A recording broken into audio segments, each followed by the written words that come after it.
University of Louisville understands that their students come from diverse backgrounds with aspirations, drives, and needs to match. With more than 50 online programs in areas like business, education, social work, engineering, and more, UofL provides students with a multitude of career advancing options and flexible coursework. Students can complete their coursework from the comfort of their home or on the go via mobile apps. Learn more at louisville.edu/online. That's louisville.edu/online.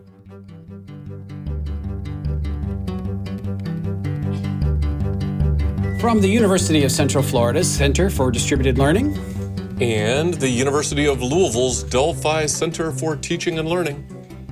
I'm Tom Cavanaugh. And I'm Kelvin Thompson. And you, dear listener, are listening to Topcast, the teaching online podcast. Welcome to our lovely podcast.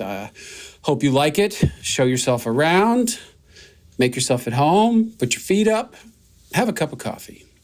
Do you agree, Kelvin? I agree with all that, especially the have a cup of coffee part. Ah, yes. Now, wait a minute. I just saw you drinking before we hit record out of a completely different mug than what you just used. How many cups of coffee do you have going? That was Tim's quick editing on the fly. I mean, that was a jump cut. No. So so this is my water mug. Oh. And this is my coffee mug, as far as you know. Wow. As far as I know. Holy cow. So you're not a water bottle kind of guy. You're a water mug guy. That's right. Because I get to walk around with my ginormous Batman mug. Right. Always be yourself unless you can be Batman, in which case, be Batman. Oh, yeah. I've got a shirt like that's too small for me. It says the same thing. Oh, see, the mug's too big for me, so there you go. There you go, yeah. Between the two of us, it's just right. Yeah. That's right. That's funny. All right, so, well, we might as well just jump into it then, since we started talking about mugs and coffee. I assume there's some sort of a coffee connection and not a water connection, but you tell me if I'm wrong, Kelvin. What's in the thermos today? Well, my coffee today in the thermos and in the cup, Tom, was sent to me by a colleague from the UK, Neil Mosley. It is a single origin Ethiopia from James Gourmet Coffee, based in Herefordshire, England. I believe that's the correct pronunciation. I don't know. Maybe it's Herefordshire, but I don't think they do that. It is a particularly tasty cup of coffee, better than most Ethiopias, and I love a good single origin Ethiopia, so this is particularly good. So I've told you about the coffee. I wonder if you can find a connection in my mug to today's episode topic. I think even I can find a connection to this one. So we are going to be talking to somebody from overseas, and what a coincidence. It happens to be Ethiopia. No, it's not Ethiopia. It is the UK, and we are talking to Neil Mosley himself, provider of the coffee. Thank you, Neil. That's right. So the takeaway for the listeners at home is, if you send us coffee, we will interview you on. No, that's not true. We will be very appreciative, but we're going to interview Neil anyway, and he was kind enough. We exchanged coffee. I sent him some from Louisville. He sent me some from the UK. So it was appropriate to Herefordshire, I think. Yeah. Okay. Yeah. Neil's actually in Cardiff in Wales. I mean, he's an Englishman, but he's in Wales. But the coffee actually comes from England, but he gets it somewhere in Ethiopia. In Wales. Yeah, no, it came from Ethiopia originally. You be careful. I'm going to start telling you all about this coffee. Why I think it is particularly good. There's some kind of fermentation process. They call it winey. Like, I don't mean like really. I mean like there's something in the fermentation that they call it a winey process. That is interesting. As in, like, vintner wine. Yeah, that's right. That's right. Yeah, gotcha. That's right. Interesting. Yeah. Cool. So, all right. So, as we said, Kelvin, you recently interviewed our UK colleague, Neil Mosley. Yep. Neil is an education consultant and designer who specializes in digital, online, and distance learning. That sounds familiar. In addition to consulting with various institutions, Neil is also a popular writer and speaker. He holds the position of Fellow of the Center for Online and Distance Education at the University of London. Prior to his consulting work, he held positions at Imperial College and Cardiff University, which you've already referenced. So is there anything special you want to say about the interview or highlight before we listen to it? I think it stands on its own. I mean, Neil's a good guy, very, very thoughtful, got good things to share. It's nice to get somebody from across the pond, as it were. I think as long as we're keeping track of international guests, I guess we did have an Australian on one time as well. I was going to mention that, from Charles Sturt University. That was an interesting adaptive learning conversation. That's right. But we'll happily welcome other international expert guests as well. If you send us a pound of coffee, and we'll be happy to have you on. Right. All right. So through the magic of podcast time travel, here is your interview with Neil Mosley. Hi, Neil. So good to have you on Topcast today. It's good to be here, Kelvin. Yeah, looking forward to the conversation. So I don't mind saying, I think I told you this off microphone before, I think you're our first guest from the UK. We've had 2 Canadians, but now you've got UK on the leaderboard. Fantastic. So no pressure. I'm kind of basically holding up the end of the country, so I'll do my best to represent. I have complete confidence in you. Good. So we were talking a little bit in recent months about the similarities and differences of online learning in the UK and the US, and I know in particular you've been working on a maturity model for online education in the UK, but I wonder, just for level setting for our listeners, if you might make just a quick observation or two about how you see similarities and differences, since most of our listeners are in the US, between the 2 countries, and then how that leads into the maturity model. Is that a fair setup? Yeah, absolutely. Yeah, I mean, I guess one of the big differences that I've observed is, I suppose, a different level of maturity in relation to online education, irrespective of the kind of learning design side of things. So I guess my impression really, looking across to the US, is that perhaps US institutions and universities are a little bit further along in terms of online programs and perhaps being invested in online education a little bit more. And, particularly that manifested in things like, private partnerships around that side of things. So I've always kind of looked at the US and thought that there seems to be more universities more strategically invested in online education in the US than there is in the UK.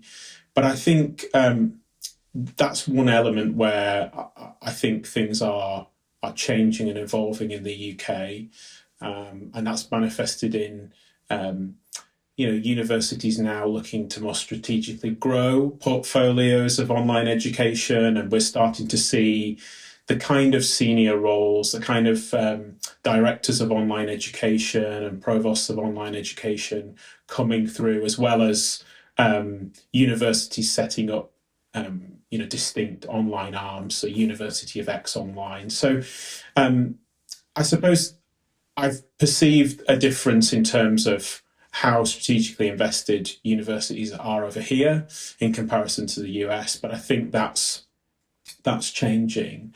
So I think that's probably the main difference I observe. And I think, just going on to, I guess what we're going to be talking about a little bit today in terms of learning design maturity, I think one of the reasons why I developed a learning design maturity model or framework is partly in response to that development, because I think that's one of the drivers for learning design an interest in learning design growing in the UK. So we've seen a growth in the number of learning design roles being recruited for in universities. Has seen a growth in kind of learning design interventions within the designer programs. But I think one of the big things that's kind of generated interest and helped to develop things around that is around modality. So, to my earlier point, the greater strategic interest in growing online distance learning portfolios and the need of learning designers and learning design in that endeavour. But I guess also then coming out of the pandemic and blended learning being much more known and adopted and talked about, and the necessity of design around that. So that's something on the differences, and I guess how they relate to the kind of model that I've developed for learning design. Wonderful. Well, maybe it would be helpful if you could kind of walk us through in broad brushstrokes your model. As I recall, there are several levels, 3 levels, and then there are sort of 3 dimensions of that. Would maybe you talk us through why those dimensions and why those levels and what they are? Yeah, of course. Yeah. So there's, like you said, there's 3 dimensions. So there's level of collaboration, design representation, and then the third one is what I've called evidence and underpinning of decisions and actions. And against all of those dimensions, there's 3 levels of maturity. And so, my intention really behind this model is to try to keep it relatively simple. Like all models and frameworks, I think they're not always perfect or all-encompassing, but I think this encapsulated really the challenges that I see institutions facing around achieving a greater level of learning design maturity, around making really good use of learning design professionals in institutions and those having the most impact. I think these are the kind of 3 areas of particular challenge that not just universities actually, but all organisations face when they're looking to really kind of embed learning design and more intentional and thoughtful design of courses. And also kind of creating the space, I suppose, and the conditions for thoughtful and the kind of intentional design of courses, really. So I can kind of pick up each of those in turn, really. I mean, I think collaboration is a really kind of important aspect because I think it's fair to say that in universities and in other organisations, I suppose there's been a kind of maybe a legacy power differential between those who teach and those who are in other professional roles that support that in some way. And I think one byproduct of that is that I think learning design professionals can't always bring to bear, the full array of their abilities. And I think that can be a real shame and a real waste. And so, I think collaboration is really, really important in order to kind of leverage those skills that people have. And I guess allied to that, certainly in the UK, there's a real growing number of responsibilities on those who teach. It's not simply just the balancing of kind of teaching and research, but there's a whole range of different other responsibilities that come with being an academic in a university. And there's much greater complexity. We've just seen, in the last few months, all of the talk about generative AI and what that might mean for educational experiences. But, that's just one example of, I guess, technology driving a greater level of complexity. So I think where collaboration is important is in utilising the skills of learning designers and those who support, those who teach in higher education. But also I think, it's going to be necessary because things are more complicated and there's greater burdens on those who teach. So it's arguably self-preservation and sustainability that actually there's good levels of collaboration and shared trust and parity of esteem between people, such that kind of learning design can really have, I suppose, fertile conditions for its kind of use in universities. So that's kind of levels of collaborations. That's a big kind of organizational culture change probably aspect. Then there's design representation. I just kind of talked to that really briefly, but this spans from really no main way of representing the designs of a course. You might just infer the intentions behind a course based on the materials that have been created around that.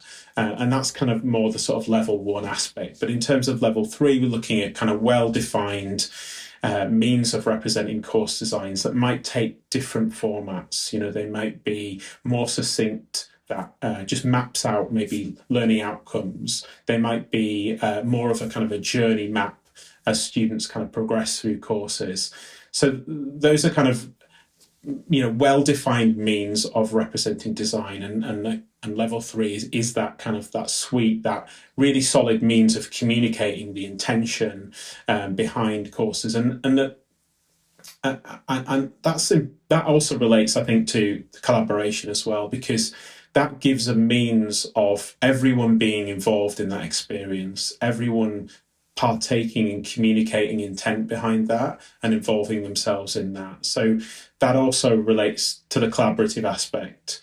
And if I just kind of briefly just talk about the last point, which is, potentially a bit more nebulous. So this is evidence and underpinning of decisions and actions. I think how I describe that, the levels really go from limited to kind of some to solid.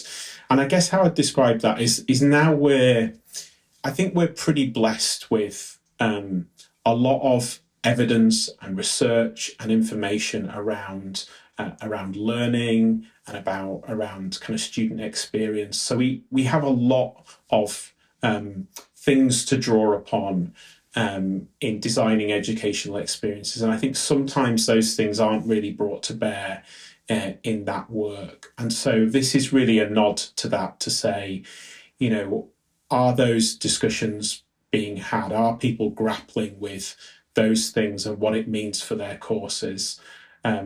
Are different perspectives being brought in terms of the kind of team that might be working on a course?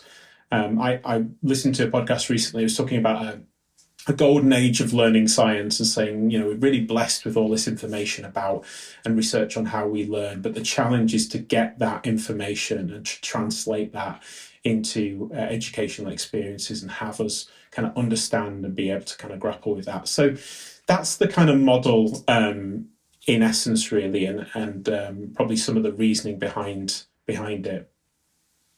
No, that's very helpful, Neil. Thank you for walking us through that. And I would imagine, I think a lot of that rings true to me.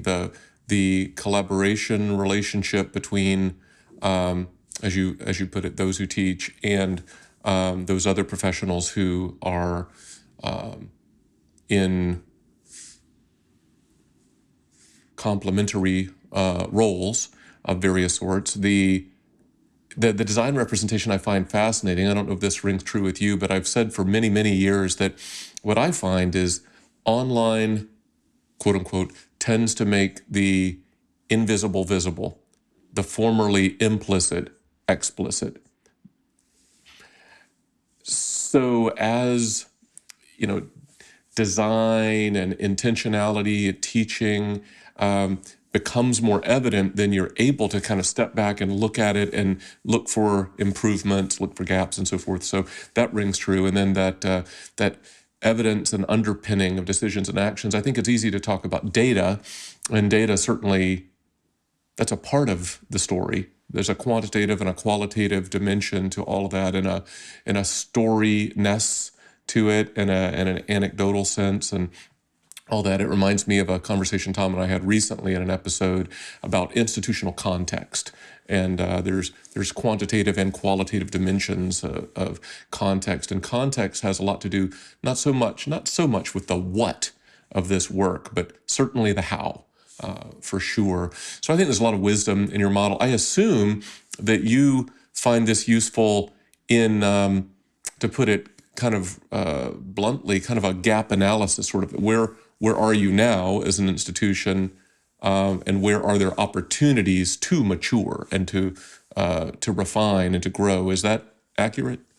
Yeah, absolutely, and I think that's some of the work that I do with organisations. I think my work spans the actual learning design work through to supporting organisations and universities in developing processes and developing maturity around these kinds of things. So that certainly does help, and I think this is born out of that work really, and that and I suppose maybe years of thinking about this when you're going into institutions, and this is probably the outworking of my mental model of the common challenges that I face. So certainly as a gap analysis, I think the other way in which I find it useful is, I think ultimately, you alluded to this, Kelvin, in terms of institutional context, because every institutional context is different, and if you're going into an institution, there are certain constraints and parameters that you're ultimately going to work within,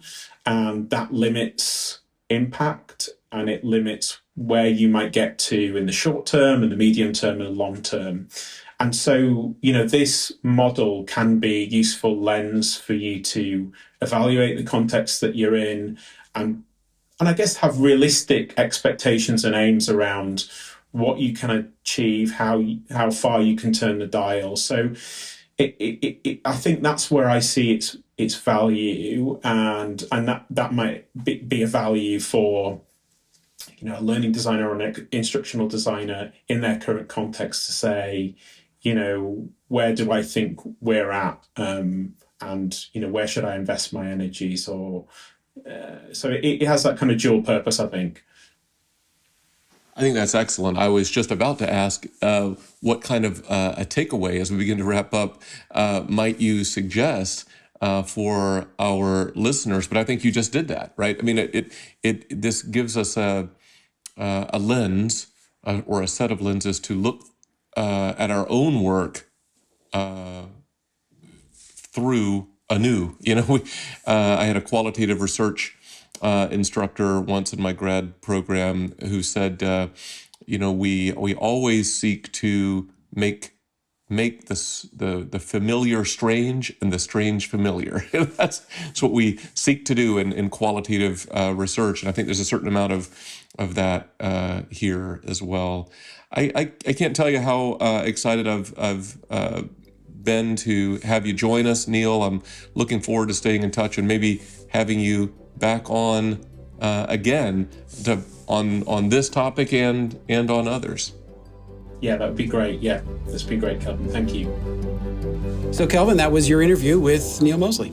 Yeah, good guy, that Neil Mosley. Very thoughtful, right? Yeah, and the whole idea of this kind of framework is really kind of interesting. And as he was describing it, I was trying to kind of like picture it in my head and how we could potentially apply something like that in our own individual contexts. Yeah, and I don't think we got into this, but we'll stick all this in the show notes. But Neil was telling me that, because I asked him, where off mic, where this came from, and he had been doing some work with some institution where it crossed into building, intersecting architecture and construction and so forth. And there's this construct called building information modeling, especially popular in the UK. And he started thinking, well, what would something like that look like around learning design, online education? So he's got an article about that that's public. We'll put in the show notes, and he's CC licensed his model framework. We'll stick that in the show notes as well if people want to drill down into it further. But that's kind of where it sources back to, which I thought was interesting. Yeah, it kind of reminded me, at least as I was listening in my head, to some of the EDUCAUSE digital learning and other kinds of benchmarking that they've done, where you kind of rate yourselves on kind of a level of maturity or adoption or how implemented something is on campus, and then it ends up with sort of this radar spider chart You can see how you compare against kind of benchmarks. And that's probably more complex than what Neil was describing, which, to Neil's credit, he even talked about trying to simplify it and keep it kind of at a certain level that doesn't complicate it. And I appreciate that. Yeah, not perfect, I think he said, but still, gives you. And I think the other thing is, I think I may have framed it up as like online education, and then he very clearly framed it as like learning design, but the implications are there for wider implementation. So I think that he sees like learning design, or we might say instructional design, as a lever toward more systematic and strategic online education, I think.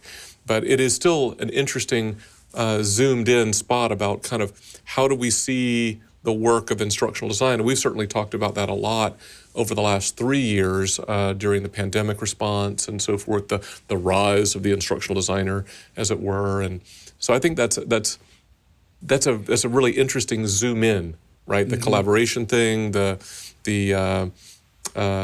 design representation, and then that, what evidence underpinning decision making is there.